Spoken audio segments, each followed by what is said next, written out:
Bustan kalavını yolun evveli, bala böyük bağman könlüm ezeli.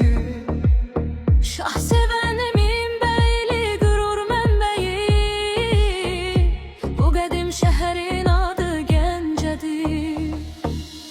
Qaraçılar yeni İrəvan izi, töyükçü, nöyütçü, zəhmətin səsi.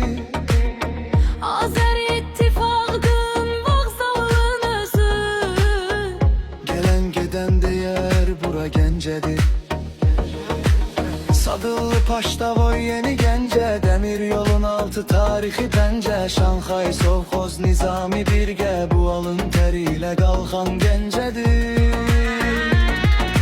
5-ci mikrorayon Abbas Səhhət, xaraba yeri bas yolka hörmət. Komsomol 1-ci mikrorayon qeyrət, bu səbrin ünvanı Gəncədir.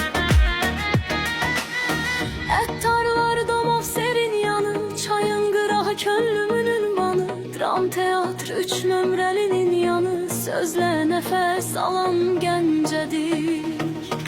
Ruanlı poşt 1 nömrəli məktəb, Totanlı avtozavod sərvət. Sevinc qəsəbəsi Piribol tərəf, bu işığın adı Gəncədir. Krasnı Selo, Makrasa bağı, arkanın yanı, qərargah çağı. Qızılqaya Nizaminin sorağı, bu hikmətin özü Gəncədir.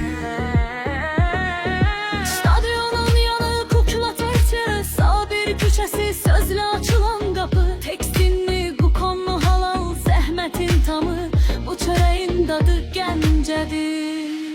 Şərəfxanlı, Həlvəsənli köküm, Ababilin dükanının ənim bugünüm. Qaradok dəyirman çörəyim yüküm, bu zəhmətin torpağı Gəncədir.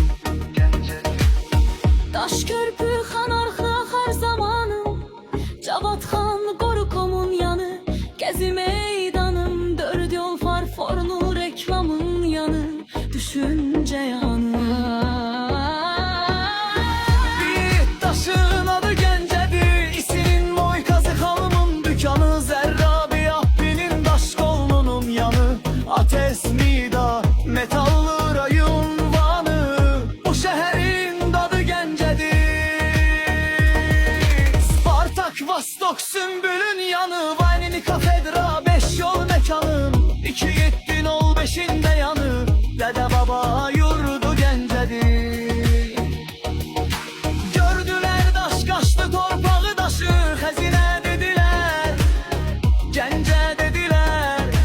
Külək xoş, havası xoş, suyu xoş, harda çınar görsən, Gəncə dedilər.